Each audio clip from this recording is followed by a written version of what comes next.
Ya halo guys, Surya Kusuma sini. Jadi assalamualaikum warahmatullahi wabarakatuh. Jadi balik lagi bareng gue Surya Kusuma teman-teman. Jadi pada kesempatan sore yang sedikit mendung ini, jadi gue berkesempatan lagi untuk ngetes ride sebuah motor yang spesial gitu ya teman-teman. Jadi motor ini sebelumnya udah gue bahas di video gue sebelumnya. Jadi apa motornya teman-teman? Jadi ini dia teman-teman, Yamaha YZF R15 V3. Jadi ini adalah generasi ketiga dari Yamaha R15 teman-teman ya. Kita tahu sendiri bahwa R15 sudah mempunyai 4 generasi. Nah, ini adalah all new Yamaha YZF R15 V3. Jadi ini motor yang bakalan gua test ride teman-teman. Jadi ngomongin sedikit tentang mungkin dari looks-nya sendiri teman-teman ya. Untuk look-nya sendiri sebelum dari versi sebelumnya teman-teman ya, dari V2, untuk looks-nya sendiri gue lebih demen yang ini teman-teman, karena ini benar-benar all new, lebih mirip R series lagi teman-teman ya, lebih mirip R series, dan juga untuk looks-nya tuh benar-benar lebih mirip R series dan juga lebih bongsor, lebih gede. Jadi gue lebih demen. Jadi racing look-nya dapat, R series-nya juga dapat gitu ya, moge look-nya juga dapat. Jadi ini motornya benar-benar kelihatan bongsor banget.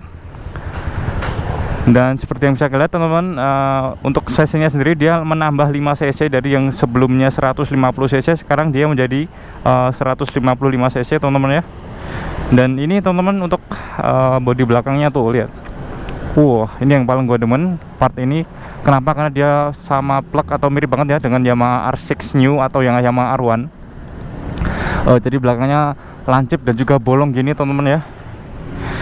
Dan untuk ngomongin dari muka depannya teman-teman, ini ada semacam kayak air scope gitu ya, dia cuman gimmick air scope-nya, nggak bolong beneran, sayang banget.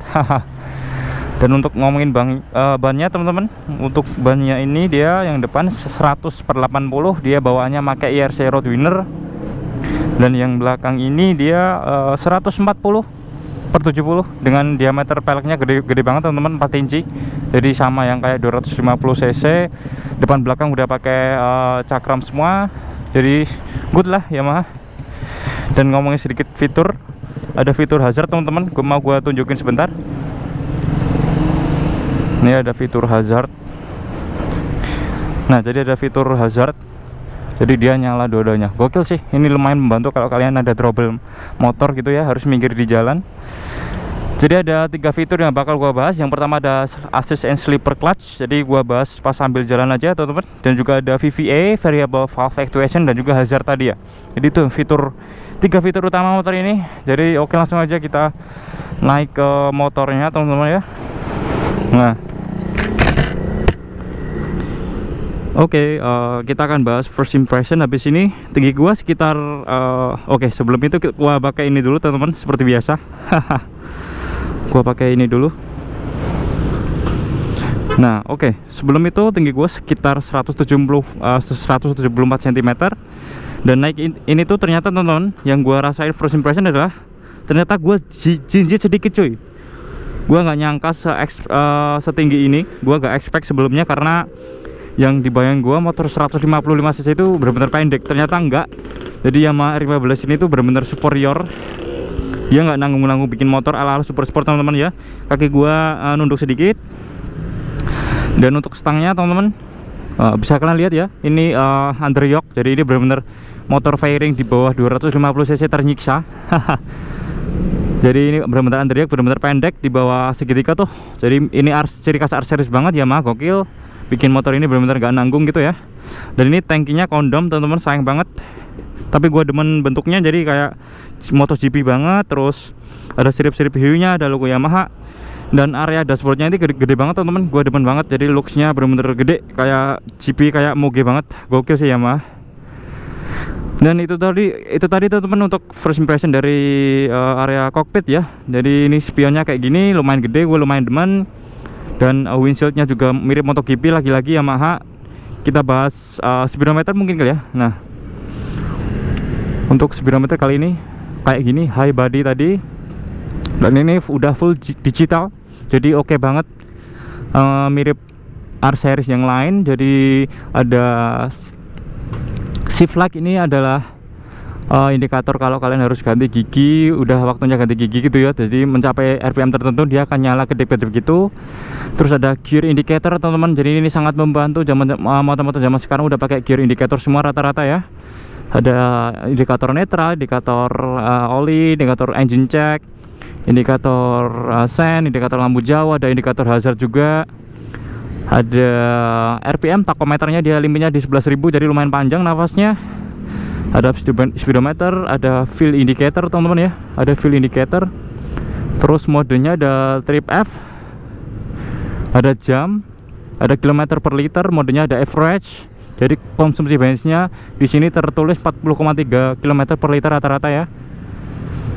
Terus ada odo, udah jalan 13 ribuan.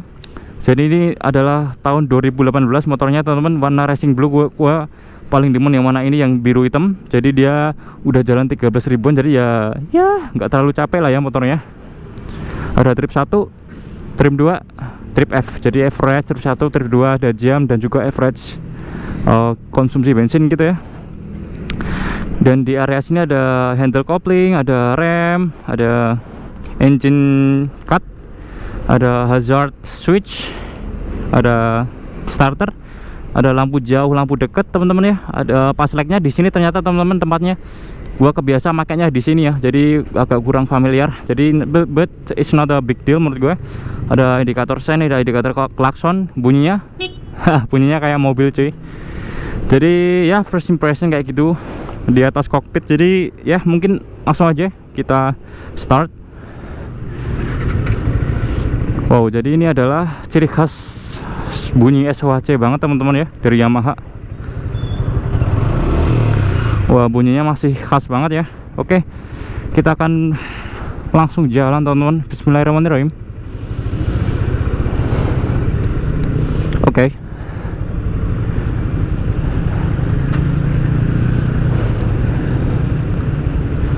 Nah, untuk first impression bahwa motor ini teman-teman, gua bener-bener gak expect. Gua ngomongin dari segi ini dulu, segi kalau point of view yang kalian gak pernah bawa motor kopling sama sekali ya, kalian bakal kaget pol. Kenapa? Ya karena yang pertama adalah faktor posisi ridingnya teman-teman. Ini posisi ridingnya tuh bener-bener nyiksa. Jadi Yamaha tuh gak nanggung-nanggung bikin fairing gitu ya. Kita tahu sendiri bahwa R15 V2 yang versi sebelumnya, sebelum yang all new ini, jadi dia perombakannya sangat total teman-teman ya, dari segi mesin, dari segi body, dari segi segala macam ya. Nah ini tuh posisi ridingnya tuh benar-benar gokil gitu, ala-ala super sport banget. Jadi kalau kalian belum pernah bawa motor kayak gini, jadi harap hati-hati ya, karena ini perlu latihan khusus. Soalnya ini benar-benar kagok parah, bakal lumayan bahaya karena posisi riding kayak gini tuh bikin kagok gitu ya. Apalagi posisi riding kayak gini tuh bikin kalian apa ya, adrenalin kalian berkendara itu makin kenceng gitu, itu otomatis sih. Nah di tinggi gua yang 174 ini, padahal tangan gua termasuk panjang ya teman-teman, ini tuh masih kerasa nunduk banget gitu, parah. Gua tuh bawa Ninja 250 Fi, terus bawa R25, bawa CBR yang old, yang lokal, itu tuh masih kerasa enak-enak aja gitu, karena stangnya ya memang tegak gitu ya. Cuman pas pertama kali gua naik ini R15, gua tuh kagok gitu. Kagoknya karena yang dibilang orang-orang di YouTube tuh bener gitu, ternyata motor itu bener-bener nunduk parah gitu. Dan ini tuh gokil gitu. Tapi gua malah demen poinnya. Kenapa? Karena untuk gua motor fairing tuh it should be like that gitu ya. Jadi ya emang harusnya kayak gini gitu. Kita beli motor fairing ya kita dapat totalitas gitu ya. Jadi dari segi fairing, dari segi posisi riding, jadi malah gue demen gitu. Jadi ya kayak gitu teman-teman. Untuk first impressionnya kalian akan kagok dengan, bukan dari soal apa, karena dari posisi riding sih menurut gue yang paling faktor gedenya gitu ya. Dan yang gue rasain ini tadi couplingnya benar-benar pendek gitu ya. Jadi enak sih, tapi enteng banget. Karena ngomongin fitur tadi teman-teman ya, dari assistant sleeper clutch, jadi dia fitur yang membantu buat perpindahan gigi semakin mulus, dan juga couplingnya tuh semakin enteng gitu. Jadi ini enteng banget, kayak nggak kopling coy. Kayak nggak ngopling sama sekali, asli. Dan juga ada fitur kedua tadi teman-teman, VVA. Jadi ini fitur adalah buka tutup katup, yang dimana menutupi kelemahan SOHC teman-teman ya, mesin-mesin SOHC. Karena kenapa? Karena mesin-mesin SOHC itu ciri khasnya adalah di torsi atas kebanyakan mesin SOHC itu tuh ngempos ya, jadi torsinya hilang, tenaganya hilang gitu. But it's not the case in this bike gitu ya. Jadi motor ini tuh mengatasi kasus itu dan Yamaha sangat berhasil. Jadi ini salah satu motor 150 cc terbaik yang pernah ada ya, bisa gua bilang, karena dengan teknologi VVA itu tuh sangat mengatasi kelemahan SOHC itu yang dulu gitu ya. Jadi gua kerasa pas di atas RPM 7000-an jadi aktif gitu ya VVA-nya, jadi tenaganya tuh rata gitu dari bawah sampai atas. Jadi kalian tuh nggak ngerasa tenaganya tuh ngisi terus sih, kerasanya gitu ya. Jadi dari RPM bawah sampai atas tuh tenaganya ngisi terus gitu ya. Jadi gokil sih. Untuk perbandingan dengan R15 yang sebelumnya ya, dengan fiturnya tadi ada lagi hazard ya yang tidak ada di motor R15 sebelumnya dan juga motor lain ya untuk sementara ini. Jadi hazard ini fitur dimana sennya nyala dua-duanya gitu, yang buat sebetulnya ini fitur emergency, apa ya, bisa gua bilang emergency gitu ya. Ya jadi kayak gitu teman, lumayan membantu pas kalian touring atau masih punya trouble di jalan, jadi lumayan membantu juga. Dan untuk sumbu rodanya motor ini lebih pendek ternyata teman-teman ya daripada pendahulunya V2. Jadi handlingnya ini lebih enak jauh coy, buat slap-slip gila. Gua udah coba belok kanan set benar-benar handlingnya enak. Apalagi di motor ini dia punya pembagian bobot 50-50 ya, yang depan dan belakang. Itu gokil sih Yamaha, benar-benar niat. Kalau handling Yamaha bisa gua bilang lagi-lagi juara untuk masalah handling.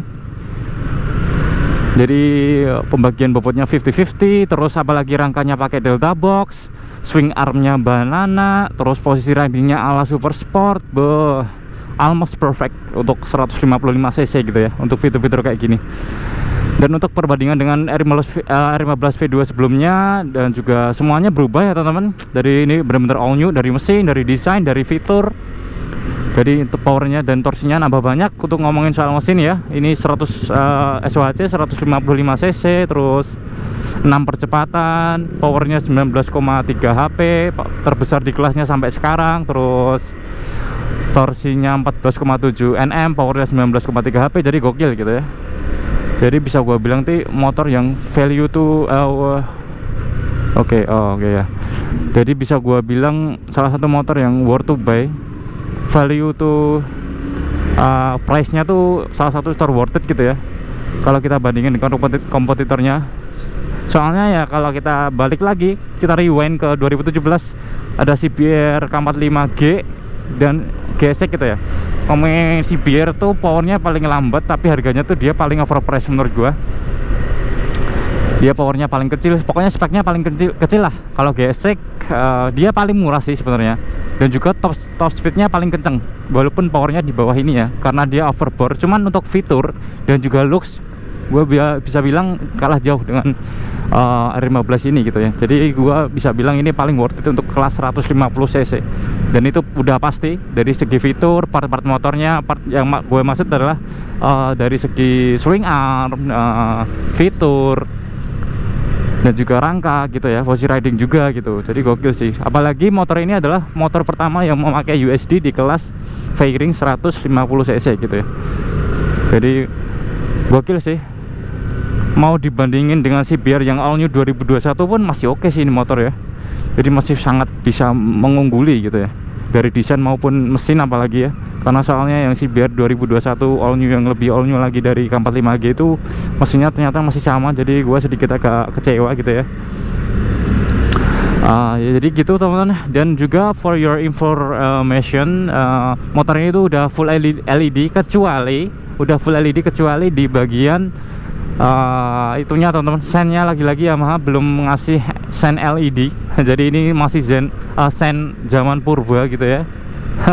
Masih halogen, sayang banget. Padahal gua dari bentuk headlampnya yang depan tuh udah demen banget gitu ya, udah LED, udah kelihatan modern. Yang belakangnya apalagi dari R1 looks banget gitu ya, sayang banget. Ya kayak gitu teman-teman. Untuk putar balik kayak gini kita akan mencoba dengan R15 V3 putar balik, rasanya kayak gimana. Oke, udah sen kan. Ini lumayan macet sih ya di sore. Untuk putar balik, wow, lumayan enak sih, karena bisa gua bilang tadi handlingnya motor ini itu easy to handle. Kalau kalian udah nyaman dengan motornya, Sebenarnya enak motornya, nggak terlalu kaku juga sebenarnya teman-teman ya. Soalnya tadi jarak sumbu rodanya lebih pendek dari yang dulu gitu ya. Jadi gokil sih. Dan juga untuk ngomongin point of view kita nih teman-teman ya. Dari kalau kita ngelihat jalan nih, untuk bagi gue ini speedometernya tuh terlalu nyungsap ke dalam gitu ya. Soalnya dia tuh kalau kita posisi ridingnya natapnya ke jalan tuh. Nah ini speedometernya tuh kalau kita ngelirik pakai mata tuh susah gitu ya. Jadi harus kita agak nunduk dikit gini. Nah itu baru kelihatan speedometernya. Soalnya dia speedometernya tuh benar-benar kayak ke dalam banget gitu. Dan juga ya pokoknya kayak gitu teman-teman ya. Jadi butuh effort lebih. Dan gue demen sih ini di area kokpitnya bener-bener rapi sih. Jadi sama seperti R15 yang sebelumnya gitu ya. Dan kita nanti coba speeding sedikit dan juga tangkiin teman-teman ya. Kita akan merasakan stangnya kalau di posisi riding nunduk tuh seperti apa. Apakah superior atau aduh lagi-lagi emak-emak belok kagak sen. Ya nanti coba akselerasi dan juga speeding sedikit teman-teman ya. Oh ya teman-teman, gue bisa bilang ini motor yang paling worth it 150 cc. Selain karena faktor tadi, karena juga konsumsinya teman-teman ya. Jadi karena memakai VVA tadi, dia jadi paling irit karena dia tenaganya cepat narik dengan power yang lebih besar gitu ya. Gara-gara VVA tadi gitu. Jadi konsumsinya paling irit di kelasnya. Jadi gua sebenarnya heran juga bisa sampai 49 km per liter. Wow gitu ya. Jadi 40 km untuk fairing 190 cc dengan power dan torsi segini. Wow, speechless. Jadi good job Yamaha. Jadi gua bisa bilang masih megang ini untuk kelas 150 cc ya, untuk motor fairing jauh daripada kelasnya. Dan sebenarnya wow, untuk suspensinya kita tes. Waduh, suspensinya wow ternyata stabil cuy. Jadi waduh men, hampir ditabrak sama yang bawa gabah tadi. Jadi untuk suspensinya tadi benar-benar enak, USD-nya stabil banget. Jadi tangan sama pantat gue nggak kerasa sakit tadi, padahal keras ya tadi. Jadi hebat buat suspensinya Yamaha, stabil banget. Tapi walaupun stabil nggak keras gitu ya, jadi stabilnya tuh masih enak. Jadi stabil tapi enak gitu ya, jadi nggak keras, gokil Yamaha. Dan kita akan coba tes speeding.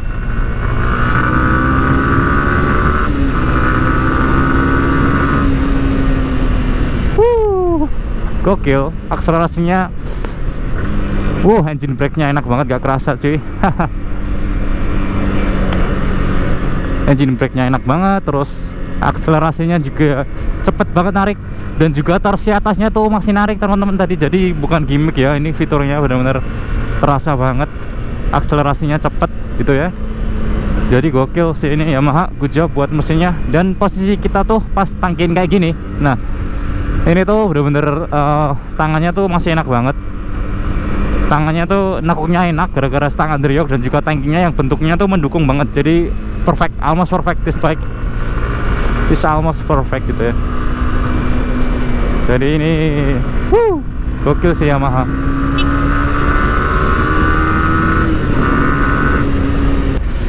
Asik banget nih motor buat kenceng speeding gini, gila. Tapi ya jangan, kita harus tahu tempat ya, jangan sembarangan karena ini jalan raya. Kalau kita sembarangan bisa ngerugiin orang lain gitu ya. Jadi harus tetap hati-hati dan juga lihat kondisi. Untuk perbedaan giginya teman-teman, dan juga seperti yang gue bilang tadi, karena ACC slipper clutch enak banget tadi ya. Dari posisi footstepnya juga nekuk banget. Jadi ini benar-benar wah, untuk ergonominya benar-benar super sport parah gitu ya. Kita coba sedikit handling ke kanan teman-teman.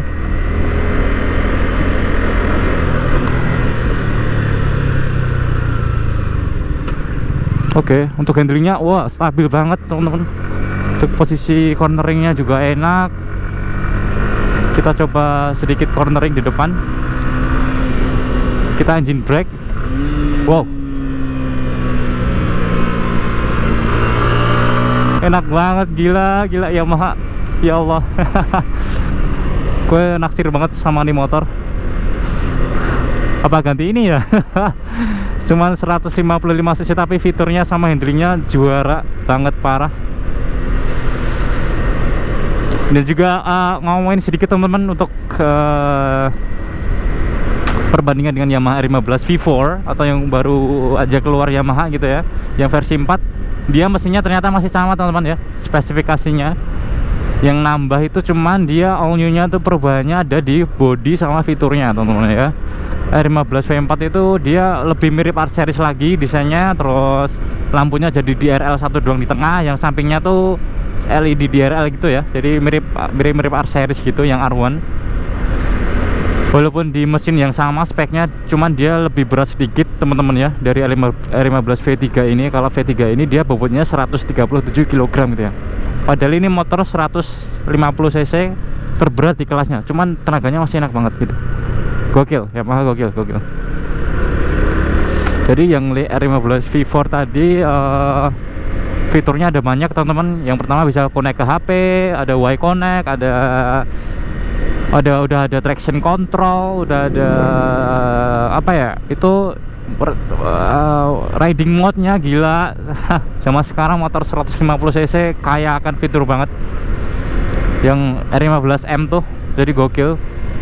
Gua excited banget sebenarnya pengen nyoba motor itu, cuman gua belum ada motornya gitu. Kapan-kapan lah ya. Terus juga kalau nggak salah ada itu ya, apa shifting up, jadi nggak perlu kok pakai kopling. Gua lupa namanya fitur apa. Ya pokoknya gitu ya, jadi nggak perlu ngopling, cuman nggak downshift, cuman upshift aja kalau nggak salah ada fitur itu ya. Quick shift ya, kalau nggak salah namanya quick shifter, jadi gokil gitu ya. Oke, kita kesini lagi teman-teman. Jadi ini agak mendung parah. Ya pokoknya seru banget pakai motor ini. Jadi bisa gua bilang ini motor yang nyaris sempurna, karena di berbagai sisi sangat keren gitu ya. Dari segi desain, mesin, fitur, part motor, goks, Yamaha gokil, good job. Jadi kesimpulannya adalah motor ini untuk benar-benar worth to buy yang pertama pasti, karena untuk fitur dan dapat di harga yang dulunya barunya tuh di bawah CBR itu tuh, ini worth it banget dengan fitur segala macam dan juga mesin dan body segala macam gitu ya. Itu yang pertama, worth to buy. Yang kedua adalah motor ini kesimpulannya untuk yang kalian suka speeding cuman yang nggak suka touring gitu ya. Jadi ergonominya tuh benar-benar untuk kalian yang suka untuk handling speeding tapi nggak suka touring. Karena kenapa sih nggak suka touring? Karena ini posisi ridingnya nyiksa banget. Ini baru beberapa menit aja tangan gue udah lumayan pegel nih di pergelangan sama yang di siku, deket siku. Jadi benar-benar lumayan nyiksa, apalagi kalian boncengan gitu ya. Jadi untuk touring I'm not recommend this bike for you guys gitu ya. Jadi nggak recommended buat touring, karena posisi ridingnya doang sih. Untuk mesinnya keren sebenarnya, oke gitu. Jadi ya worth to buy, terus ergonominya oke, dan juga untuk desainnya, wah ini yang lumayan everlasting sebenarnya desain kayak gini, karena dia desainnya tuh mau geluk parah gitu ya. Jadi bener-bener oke loh, buat semua kalangan pasti suka desain kayak gini gitu ya. Jadi yang ngotain kopong-kopong sebenarnya menurut gue tuh aneh sih sebenarnya, karena udah dikasih desain yang gede, box gini ya, mirip MotoGP, malah dikatain kopong nih motor. Jadi ya gitu sih kesimpulannya. Jadi motor ini gokil parah, racing parah, Mugeluk parah ya. Dibuat Yamaha, good job buat nyiptain motor ini. Jadi masih sangat bisa worth to buy untuk tahun sekarang, karena untuk 150 cc dia masih speknya tertinggi. CBR dan gesek pun secara di atas kertas masih kalah power dan juga torsinya gitu ya. Jadi ya mungkin gitu aja teman-teman. Seperti biasa, thank you yang udah nonton video-video gua, yang udah subscribe, yang udah komen, gua apresiasi ke kalian. Dan mungkin sampai di sini dulu aja teman-teman, semoga bermanfaat video gua kali ini. And I'm Surya Kusuma. See you in the next video. Bye bye. Mantep nih Yamaha, gokil Yamaha, keren parah. Kerannya Pol Pol tenan nih.